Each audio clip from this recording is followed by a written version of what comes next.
నేను మా గురువు గారు రామానుజాచార్యుల వారికి ప్రమాణం చేసి వచ్చాను, మంచి పూలదండలు కట్టి వెంకటేశ్వర స్వామి వారికి సమర్పిస్తానని.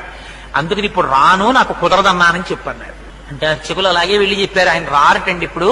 అంటే ఏం చేస్తున్నాడన్నారు. మీకు పూలదండలు కడుతున్నట్ట, మొగ్గలు పాడైపోతాయిట, ఆయనకేం పనా పాడా అన్నాడండి అన్నారు. అంటే సరేలే అని నించున్నారు స్వామి. ఈయన తర్వాత పుష్పమాలికలన్నీ కట్టుకుని బుట్టలో పెట్టుకుని దాన్ని భుజానికి తగిలించుకుని లోపలికి వెళ్ళారు గుళ్ళోకి. వెళ్ళి ఈ పుష్పమాలన్నీ అలంకారం చేద్దామని గడప దాటి చేతిలోకి తీసుకుంటున్నారు. వెంకటేశ్వర స్వామి వారు మూతి ముడుచుకుని అన్నారు, పుష్పమాలలు మాత్రం పట్టుకొచ్చేస్తావు, అలంకారం చేసేస్తావు, కబురు చేస్తే చాలా పనిలో ఉన్నాను, పనా పాడారు అమ్మంటారన్నావుట, ఎందుకు వచ్చావు, నాకు అక్కర్లేదు, నీ పుష్పమాలలో పట్టుకుపోవాలి. అంటే ఆయన అన్నారు, నువ్వు పుచ్చుకోకపోతే మానే, నాకు అనవసరం. మా గురువు గారికి నేను ప్రమాణం చేశాను, పుష్పమాలికలు నీకు సమర్పిస్తానని. కట్టేస్తాను, తెచ్చేస్తాను, ఇక్కడ ఉన్న తలుపు గొళ్ళానికి తగిలించి వెళ్ళిపోతాడు, నువ్వు వేసుకో.